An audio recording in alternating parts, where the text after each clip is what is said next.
Hopefully you have now had a chance to play around with the Lotka-Volterra competition model in Insight Maker, and you've seen that there's lots of different possible outcomes in the Lotka-Volterra competition model. We've seen that there's a possibility of coexistence with certain parameter values for alpha, beta, carrying capacity of the two species. And you've also seen that sometimes one species will easily outcompete the other species. And it can be a little bit difficult. You might have, by trial and error, come up with some basic rules about what conditions cause coexistence versus what conditions cause one species to outcompete the other. But there's easier ways to do it. And what we're going to talk about next is a very useful tool for visualizing interspecies interactions, not just competition, but also predation. And this tool is called the phase plane. So let's get into this. And Gotelli does a great job of describing the phase plane, so I definitely recommend that you read Gotelli chapter 5 for this week and Gotelli chapter 6 for next week. That's the predation, prey-predator models. So again, phase plane, super useful way to visualize and understand interacting systems. So what is the phase plane? Well, the phase plane is where we envision the abundance of each interacting species. So we have two interacting species in this case. So we envision the abundance of each interacting species as a coordinate in a Cartesian plane. In this case, just an x and a y coordinate. So two coordinates, one coordinate value for each species, right? So we have one species as the y-axis and the other species as the x-axis. So it's very simple. It's just a two-dimensional surface where each coordinate represents the abundance of one species and the other coordinate represents the abundance of the other species. So at its heart, it's very simple, but we can use this construct to do some very, very cool things. So first of all, let's just let's go into R, and we can walk through the phase plane and build up the concept, and then we can start talking about more advanced concepts and more useful concepts like isoclines, which we'll get to in a little bit. So if you want to follow along in R, just download the script here and open up RStudio. You can open up the script in RStudio and just follow along with this example, all right? So I'm going to, again, you can right click and save this link as a .r file to a folder on your laptop where you can then just read it in RStudio. It should look something like this. So you should see this is lecture 15, competition, and then Lotka-Volterra competition example. And the first thing we're going to do is just define all the parameters. So we're going to parameterize this Lotka-Volterra competition model. We need alpha, the degree to which species 2 uses up carrying capacity for species 1. We need beta, the degree to which species 1 uses up carrying capacity for species 2. I'm just going to set alpha at 1.1, beta at 0.5. I'm going to set the initial abundance for species 1 at 100, initial abundance for species 2 at 300. I'm going to set carrying capacity for species 1 at 1000 and carrying capacity for species 2 at 450. And I also need to assign the maximum intrinsic rate of growth, Rmax, for both species 1 and species 2. I'm going to respectively assign species 1 a 0.05 growth rate, and species 2 I will assign a 0.3 growth rate. And then finally I have to specify how many years I want to run this model. All right. I'm going to set up a storage vector called system after I read in, of course, all these. I'm going to close out. Clearly, I didn't close out my workspace from the previous lecture with all the European dipper models and mark recapture analysis. So I'm going to first empty the workspace, and then I'm just going to read in these values, these parameters. And then I'll set up a storage vector, which allows us to, what we're going to do is we're, again, initialize the storage vector with, let's see, yeah, so the initial abundance for species 1 and the initial abundance for species 2. I ended up just putting that value for both species for all years, but we're going to update those. So we're just going to end up with this first year out of 1,000, where species 1 is 100, species 2 is 300. And then we're going to do a for loop where we run through, that we do the for loop here, but we're going to set up a function here that implements the Lotka-Volterra competition model. You can see the Lotka-Volterra competition model here, where the abundance of species 1 is the previous abundance plus the change in the abundance, which is just equal to the previous abundance times Rmax for that species. And then the density dependence term, where species 2 can help use up some of the carrying capacity for species 1, and species 1 can use up some of the carrying capacity for species 2. So that function just implements a single year of the Lotka-Volterra competition model, and then we can run through a for loop that implements all the years, which we specified as 1,000. So let's run in. Again, we can run that initialization matrix. We'll run that function, and so load that up into our workspace. Now we have this do year function up there, and then we can run this for loop that's going to run the model for 1,000 years, and it takes just a couple seconds to run this model. So the model just finished. You can see that caret that prompt just appeared, meaning that the R is done with that processing, and we're ready to run something new. All right, so now we've run the model, and we can see, if we look at this matrix of abundances, now we see that it's been filled in. It changes over time. And so now we have two abundance vectors basically side by side for species 1 and species 2, right? So here's species 1, species 2, and we run that for 1,000 years. Here's year 1, year 2, year 3, all the way down to year 1,000, although it's not going to print them all out. All right, so now let's think about this phase plane. Remember, the abundance of species 1 and 2 are just coordinates on a Cartesian plane. So we have an x coordinate and a y coordinate. So we're going to say the x coordinate is species 1, the y coordinate is species 2. All right, so let's plot out the very first. So first of all, let's just make the phase plane. So we can visualize the phase plane right here, where we have species 1 on the x-axis and species 2 on the y-axis. All right.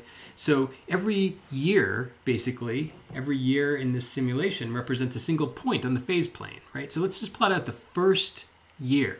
That's going to be the initial abundance, and let's just use this points function to add the point into the plot. So we see this plot. The initial abundance of species 1 is 100. The initial abundance of species 2 is 300.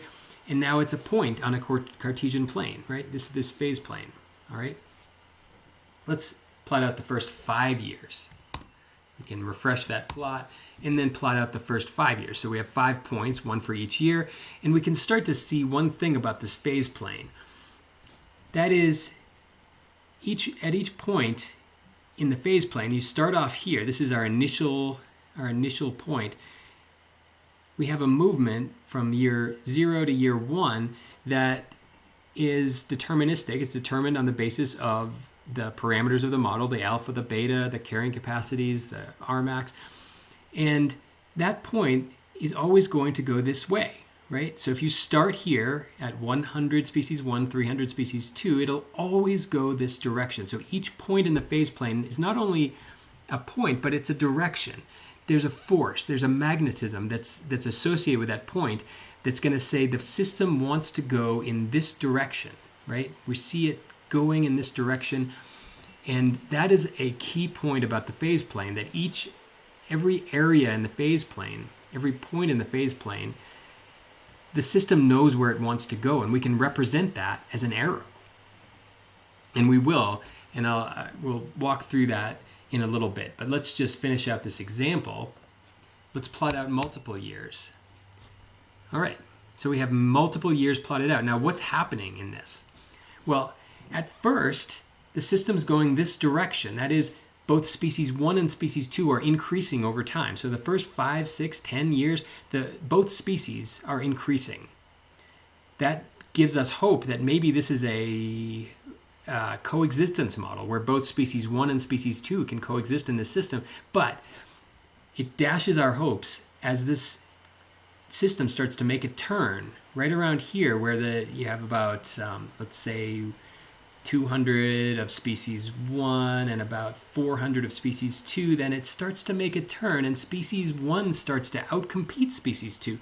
So in this system, once the system gets past this point, there's a change point, and this LaCa-Volterra competition system starts to show that species 1 outcompetes species 2. Species 1 is increasing, species 2 is decreasing, and so on and so forth until by the end of the simulation, what's happened?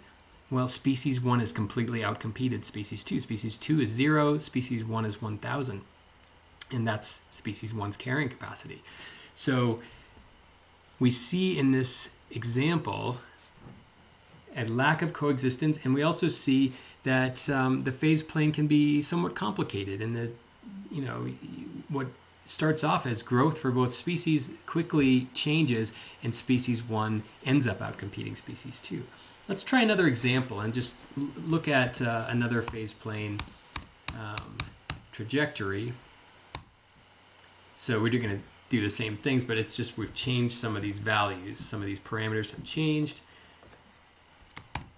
Let's run the for loop. Get this model run. It just takes a second, and you'll see the prompt will come, and now we can visualize this system. And what I've done is I've added a little jitter to the points, and so we can see where the system settles. And so what happens here, you start the model right here, the same place we started before, 100 of species 1, 300 of species 2, and the system starts growing. Both species 1 and species 2 end up increasing. And then at some point, we start to see a decrease of species 2 and an increase of species 1 over time. So each of these kind of represents a point in time, point 0, time 1, time 2, time 3, all the way to time 1,000. But what happens out here? As it gets closer and closer to this point here, the system changes less and less until you get a constant value of both species 1 and species 2. They are coexisting. It's not 0. Species 1 is not 0 at this equilibrium point, and species 2 is not 0. So we have coexistence in this model. At a certain point, the system stabilizes.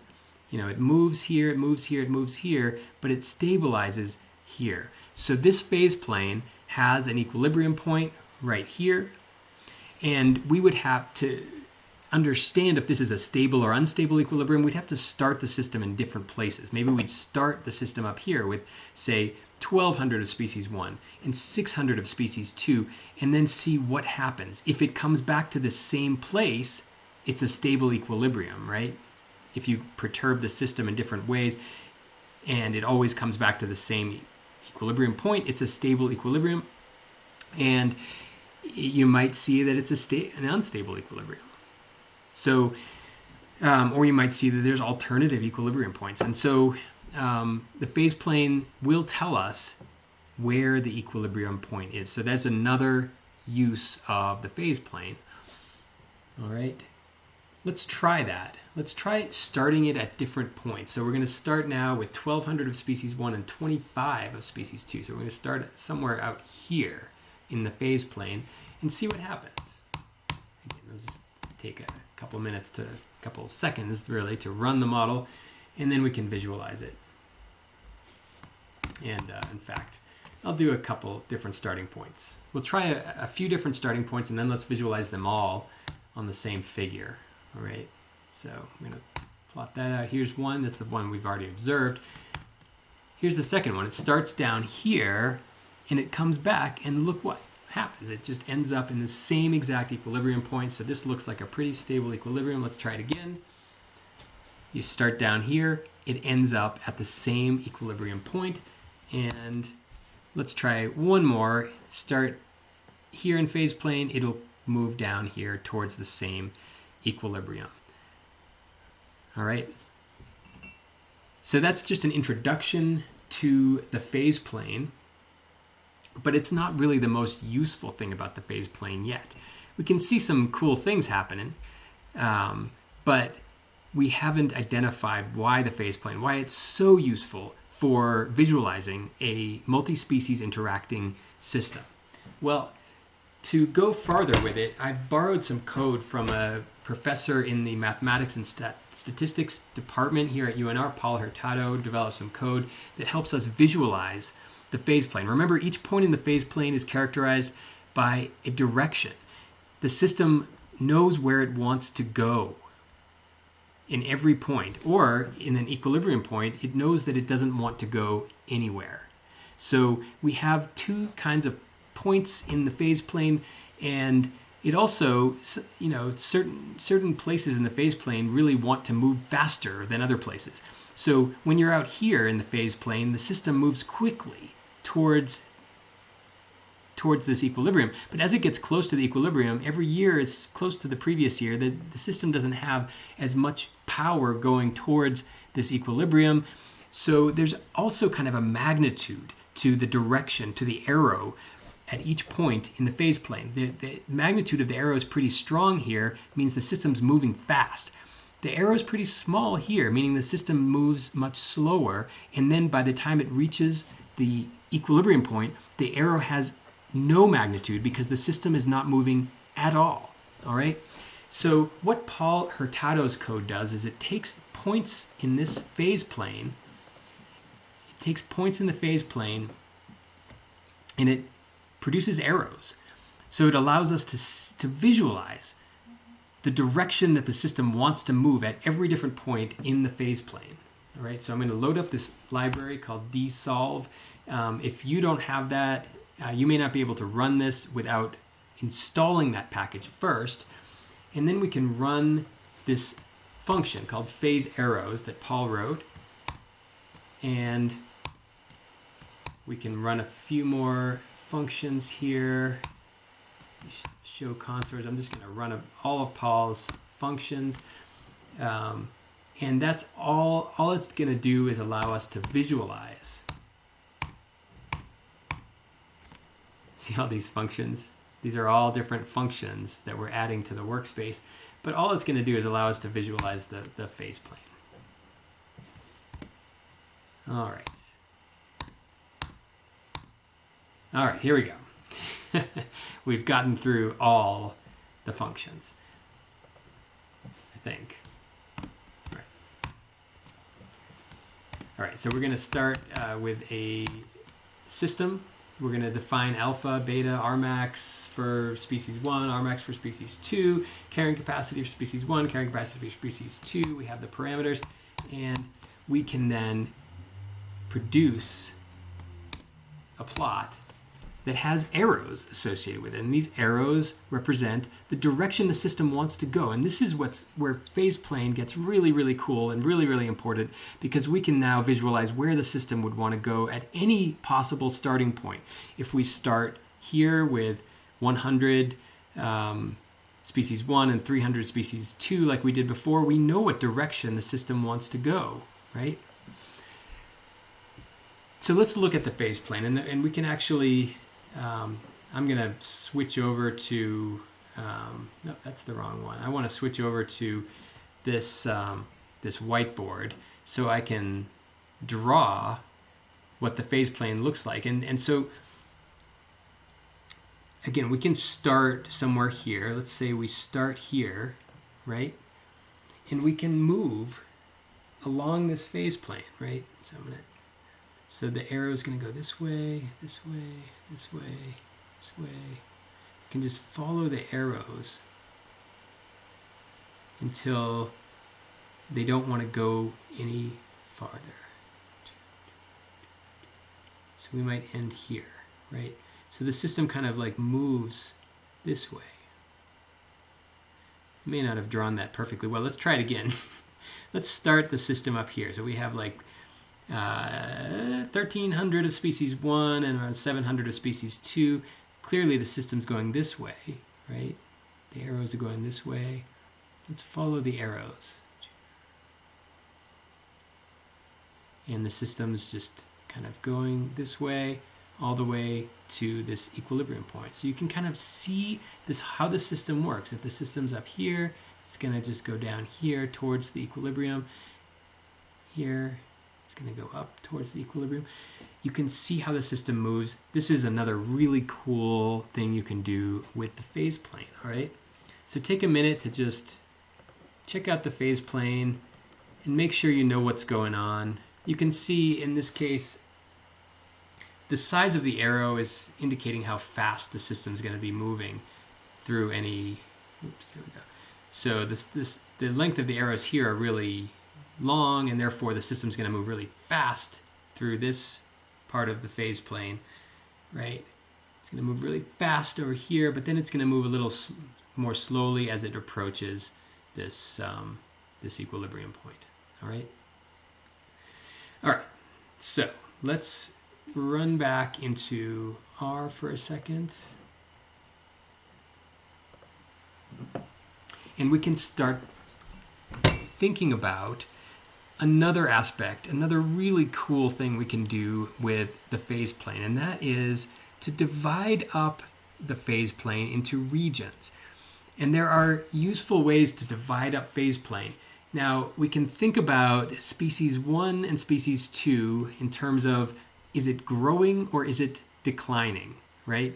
You can kind of identify where in the phase plane species 1 is growing. That is, the arrows are going to be pointing this way towards growing of species 1. And then at some point in the phase plane, species 1 is declining, right? And so if the arrows are pointing to the left, species 1 is declining. If the arrows are pointing to the right, species 1 is increasing. So we can kind of make a line that indicates where species 1 starts growing versus declining, or where species 1's growth is 0, in fact. Because in order to go from declining to growing, you have to pass through 0. So what we're going to try to do is to make a line in this phase plane that indicates all those points where species 1 is not growing at all. Its growth is 0. And we can do the same for species 2. We can identify, of course, if the arrow is pointing down, species 2 will be declining, and if the arrow is pointing up, species 2 will be increasing, right? And so if we can make a line that indicates all those points where species 2 growth is 0, then everything above that line, species 2's growth is going to be negative, and everything below that line, species 2's growth is going to be positive. So what we can do is draw these lines where species 1 and species 2's growth are 0, and those lines have a special name, and they're called isoclines. So let's draw in some isoclines into this phase plane. Here's one isocline. This is species 1's isocline. So everything to the right of this red line, species 1's declining. And everything to the left of this red line, this isocline for species 1, everything to the left is increasing for species 1. You can't see it very well in some places because it looks like species 2's growth is overwhelming species 1's here. So you have what looks like just a pure decline of species 2. But in fact, species 1 is increasing throughout this whole region, and species 1 is decreasing through this whole region. And this is where species 1's growth is equal to 0. That's the isocline. All right, so first of all, let's just interpret what this line really represents. Now, what if there's 0 individuals of species 2 on the landscape? Well, where is species 1's growth going to be 0? Well, we already know that because that comes from the logistic growth equation. That's carrying capacity. That's where species 1 experiences 0 population growth, right at carrying capacity. And its carrying capacity is 1,000. All right? So if there are some individuals of species 2 on the landscape, then they'll use up some of the carrying capacity for species 1, and so the landscape will be able to support fewer species 1. So if there's 200 individuals of species 2, the landscape can support somewhat fewer than 1,000 individuals of species 1 because those 200 individuals of species 2 are using up some of the carrying capacity for species 1. All right? And so you can identify the isocline by saying, okay, of course, when there's no species 2, when species 2 is 0, species 1 can use up its entire carrying capacity of 1,000. Now, at what value of species 2 will all of species 1's carrying capacity be used up if there's 0 species 1? Well, all you have to do is divide the number, or divide the carrying capacity for species 1 by the alpha term. So somewhere up here, way up here, because you follow this line all the way to the intercept where there's 0 species 1, that's going to be the value carrying capacity 1 divided by alpha. That's the number of species 2 is required to use up all of the carrying capacity for species 1, right? Even without any species 1 present on the landscape. All right, so let's look at species 2 isocline. Here's species 2 isocline, all right? And in the same way, you can see that all the arrows are going to be pointing down. Species 2's growth is going to be negative above this blue line, and species 2's growth is going to be positive below the line. And on the line, species 2 experiences 0 growth. Basically, its carrying capacity is filled up, either by individuals of species 2 or individuals of species 1. So when there's 0 individuals of species 1, that means that the landscape can support the carrying capacity for species 2, which we can say was 450, right? The carrying capacity for species 2 is 450, and that's right where it hits this 0 line, 450. So in the absence of having any species 1, species 2 can fill up its own carrying capacity. But if there are individuals of species 1, they'll start to use up some of the carrying capacity for species 2, and the landscape can't support quite as many species 2, right? So this line starts to go down as there are more and more individuals of species 1 on the landscape. If there are 0 species 2 in the landscape, then how many species 1 would be required to totally fill up the carrying capacity for species 2? Well, that is the carrying capacity of species 2, 450, divided by the beta term, which is 0.2. So 450 divided by 0.2 is going to be where this line hits, this blue line hits the x-axis. All right, so we can define this whole isocline by saying, okay, here is carrying capacity for species 2, and this is carrying capacity of species 2 divided by beta. This is carrying capacity for species 1, and this way up here where it hits the intercept here is equal to carrying capacity, or K1, divided by the alpha term. So that's how we can define these isoclines. And once we've defined the isoclines, we've kind of identified what's going to happen in the system. If you start the system here, you can see that both species 1 and species 2 are going to decline, right? Until you reach this equilibrium point where neither species is growing. That is, the growth of species 1 and the growth of species 2 is both 0. That point where the isoclines intersect, that's an equilibrium point. That's 0 growth. And we'd have to be able to figure out if this equilibrium point is stable or unstable as well. And we can do that just by looking at the phase plane with all these arrows, because we can see if you're in this quadrant, you start off declining both species, but you end up going to this equilibrium. If you start off in this quadrant, well, species 2 is increasing, is decreasing, but species 1 is increasing, right? So you grow this way until you get to the equilibrium. If you're in this quadrant, both species are increasing, and you can increase up here until you get to this equilibrium. So clearly this is a stable equilibrium, because no matter where you start, you end up at that equilibrium. All right? Okay, before moving on, let's review what we've learned about the isoclines in the phase plane for the Lotka-Volterra competition equations. All right? So let's just write this out. Oops, I need to use the pen here. All right. So let's go back here. So this is the phase plane.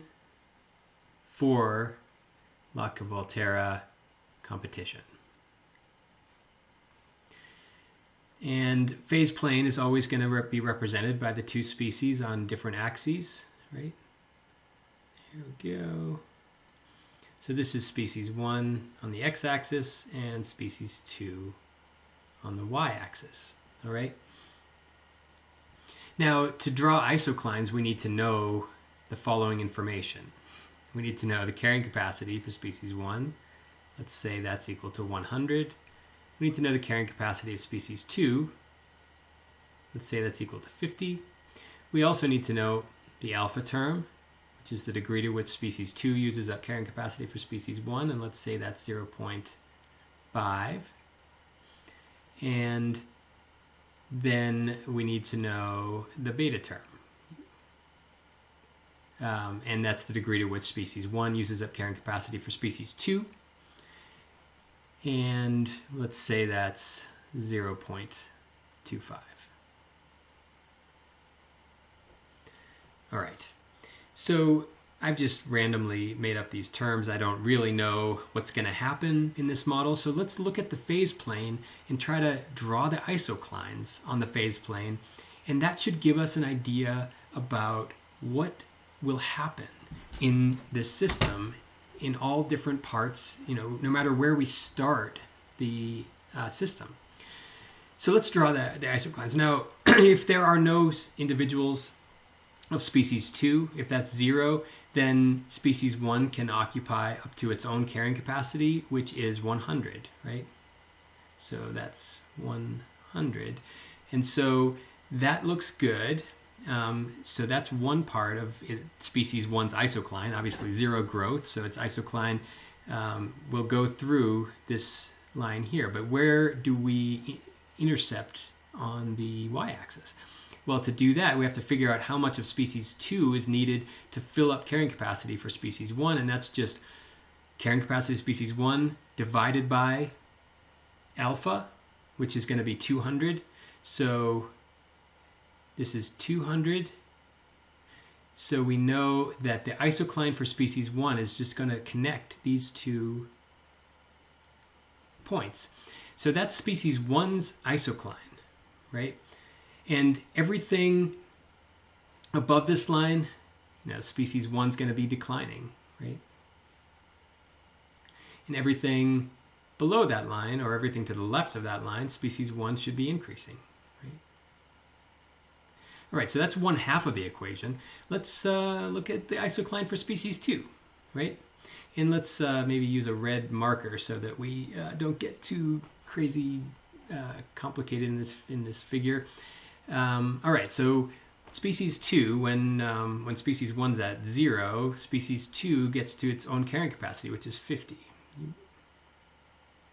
So that's 50, right? That's going to be 1 point in species 2's isocline, right? And then we need another point in species. We need to know the point at which species 1 uses up all the carrying capacity for species 2. Well, that's going to be 50 divided by 0.25, or K2 divided by beta.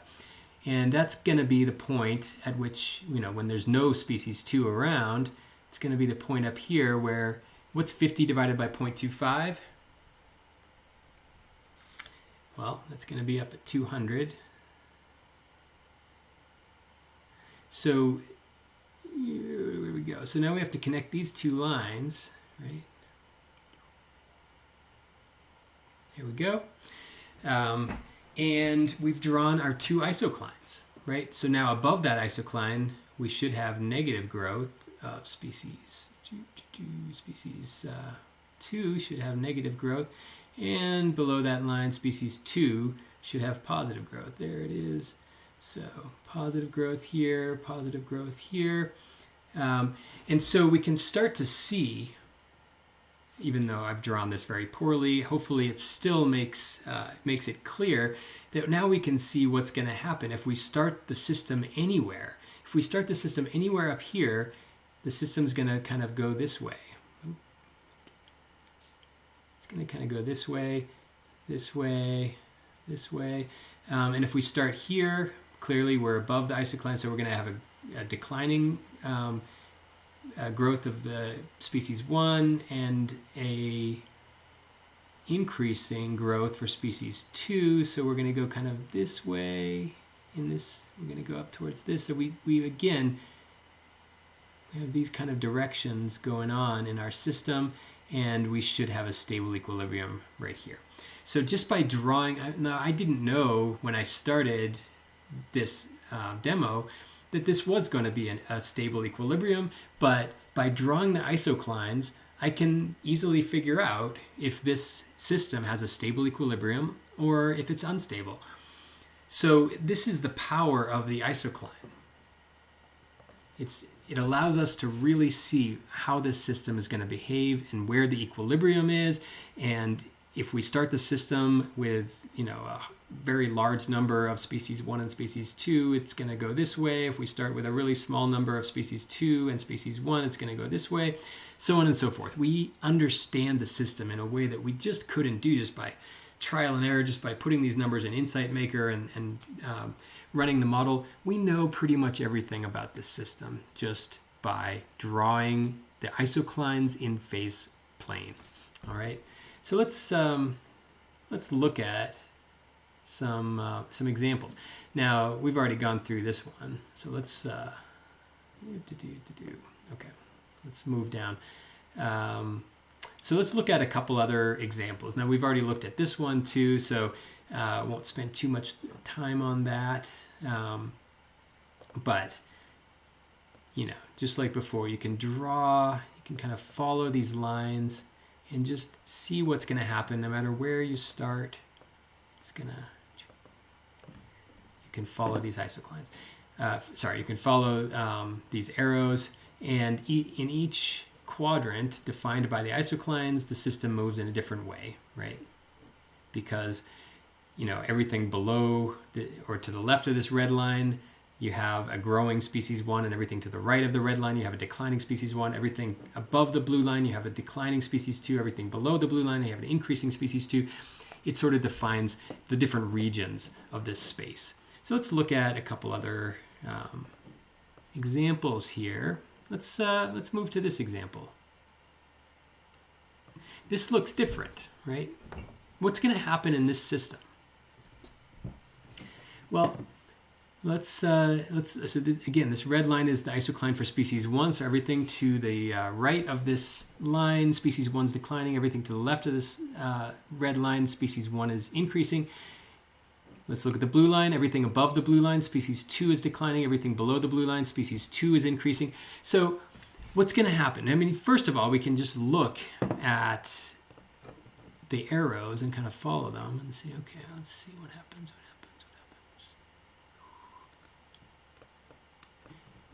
If you start, it was really badly done on my part, but let's do a better job. Okay, here we go. So what happens, that is species 1 is declining, species 2 is declining, species 1 is declining, species 2 is declining, but at some point over here, species 1 starts increasing and species 2 keeps declining, and species 1 outcompetes species 2. Now, what if we start here? Okay, here we go. And species 1 and species 2 are increasing. Species 1 and species 2 are increasing, but at some point you cross this blue line and species 2 starts decreasing, but species 1 is still increasing, and you get species 1 outcompeting. So everything that happens, everywhere you go, no matter where you start this model, species 1 outcompetes species 2. There's no ifs, ands, or buts about it. There's nothing that can be done, and species 2 is an inferior competitor in this system. Does that make sense? So what happens if species 2 tries to invade this system? That is, if species 1's at carrying capacity, can species 2 invade? Well, if species 1's at carrying capacity, it's already used up all the carrying capacity for species 2. So therefore, species 2 is declining when species 1 is at its own carrying capacity. Species 2 cannot invade, right? Because it's declining. It doesn't have the ability to grow. Whereas, what if species 2 was at carrying capacity? Now species 1 is the invader. There's just a few species 1, but they start increasing because they can increase. Even when species 2 is at its carrying capacity, there's still room for growth because we're to the left of this isocline. Species 1 is still growing.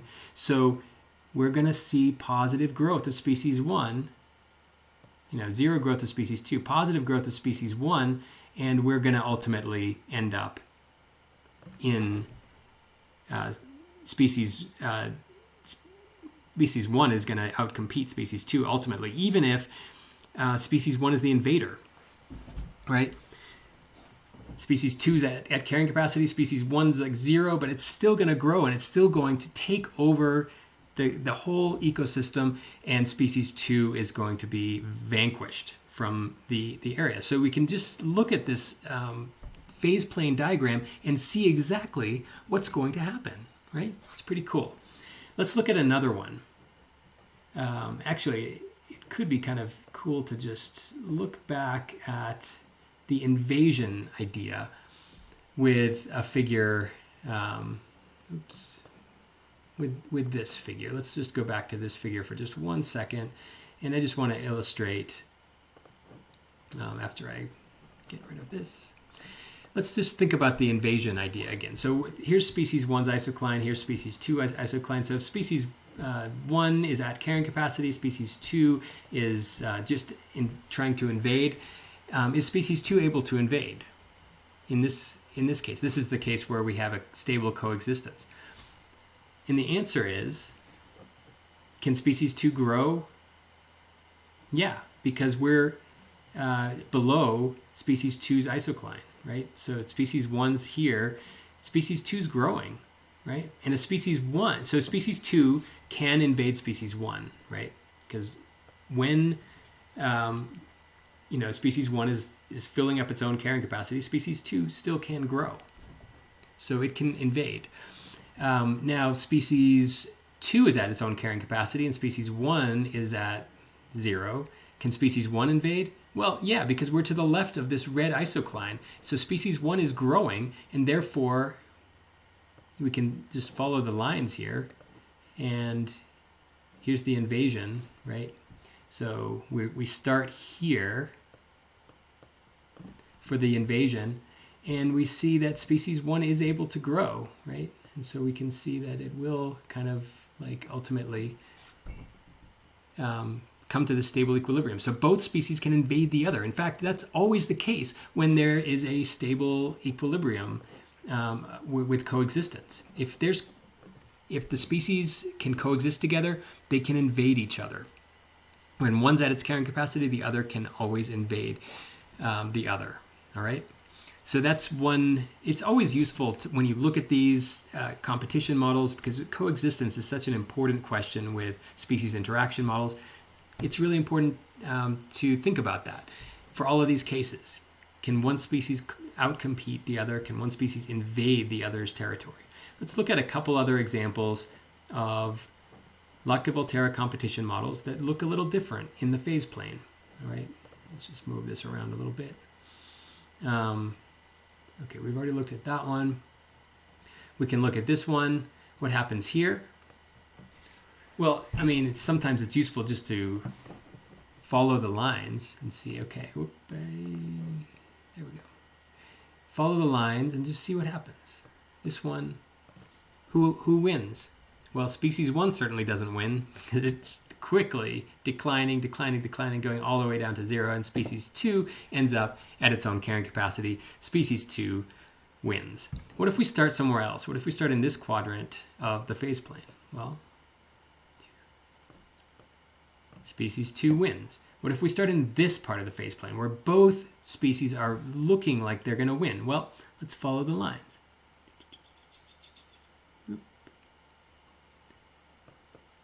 So whatever happens, in any case, we always see in this model that species 2 outcompetes species 1, right? So you can just follow the lines in the phase plane. If you want to be more direct about it, you can draw in the direction of the expected arrows for each of these quadrants. You have 3 different quadrants in this phase plane, right? Let's make sure we have something to draw with. When you're in this quadrant, you have a decline in both, right? So to some degree, both species are going to decline in this case. What about in this quadrant?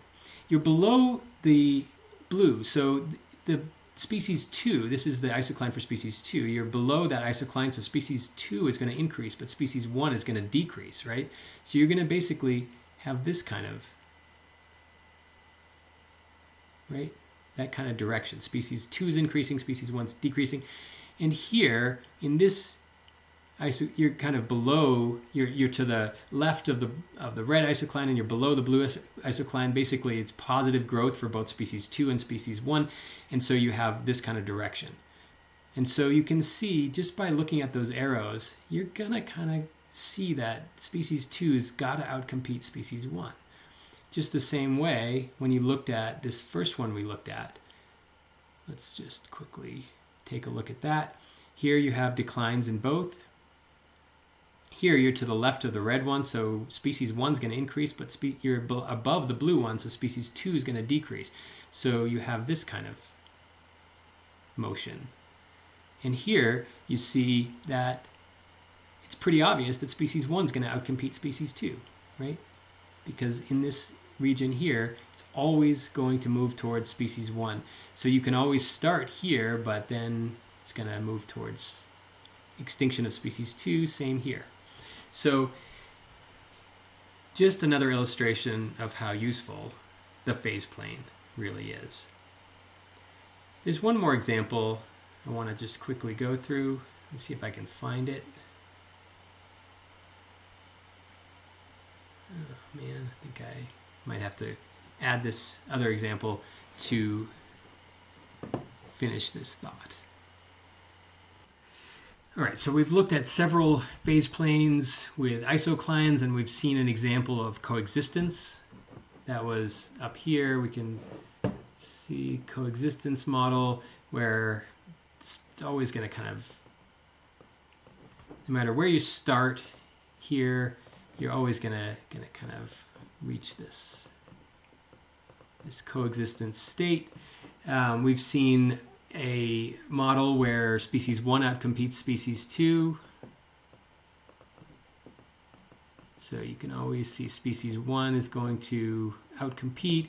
We've seen a model where species 2 outcompetes species 1. And let's finish with this example. This is the fourth example, and it kind of completes the thought where, this is the other thing that can happen in a Lotka-Volterra competition model. Let's just look at it by tracing these arrows first. So let's start here. If we start here, here we go. What happens? Which species outcompetes? Species 2 outcompetes species 1, right?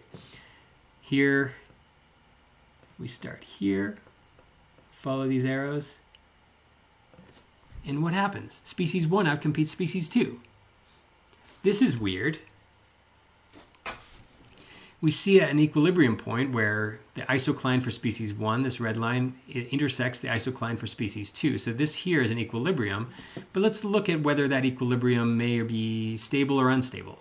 So we can take a point that's just outside of that equilibrium point. If we perturb the system and start it here instead, now all of a sudden the population goes towards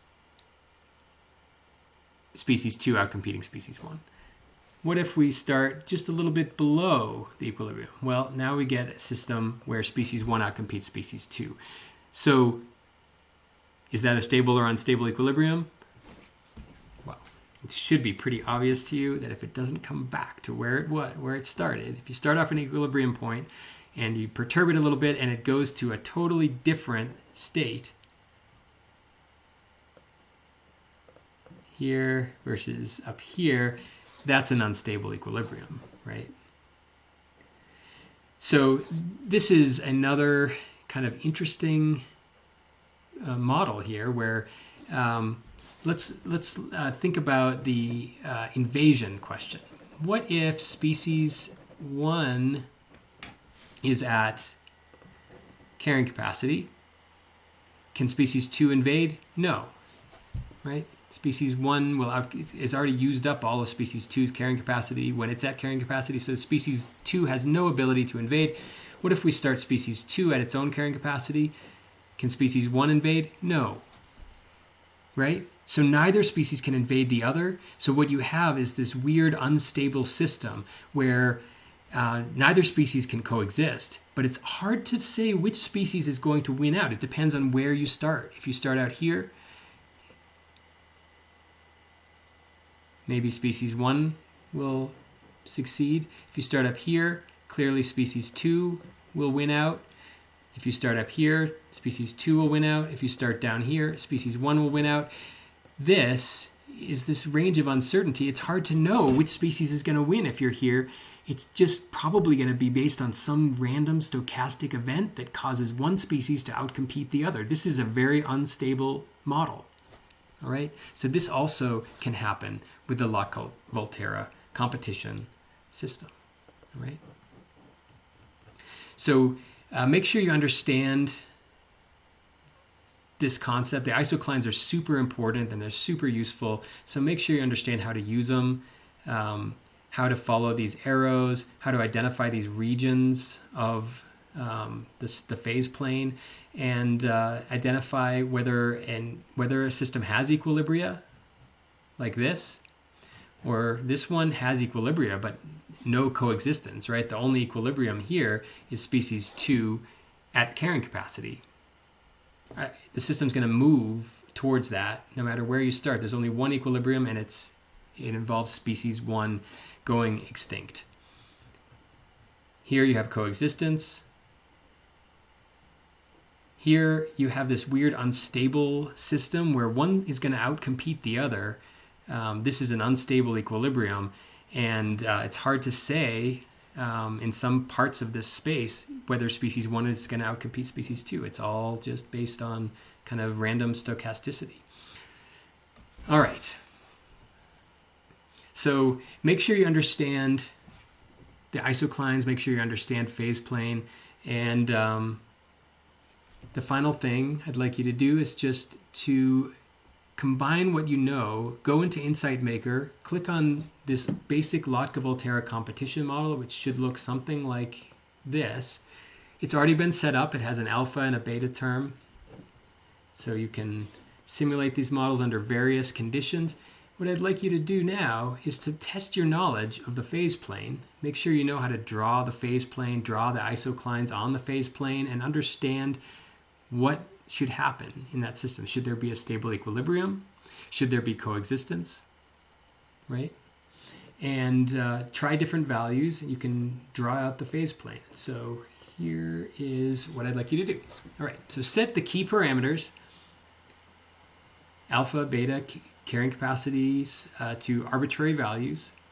Draw out the phase plane with the isoclines for both species, that is isocline for species 1 and species 2. Also draw out the expected direction of growth in each quadrant or region of the phase plane, just like we just did. Pick an arbitrary starting value. Figure out what it should look like using the phase plane, and then run it in Insight Maker and make sure the system behaves as expected. If you can do all that, then you really, really understand how this all works. You understand the phase plane, you understand how the Lotka-Volterra competition model works. And then the final thing I'd like you to do is, after reading, of course, the Gatelli book, Chapter 5 on competition, evaluate the following statement. The more similar species are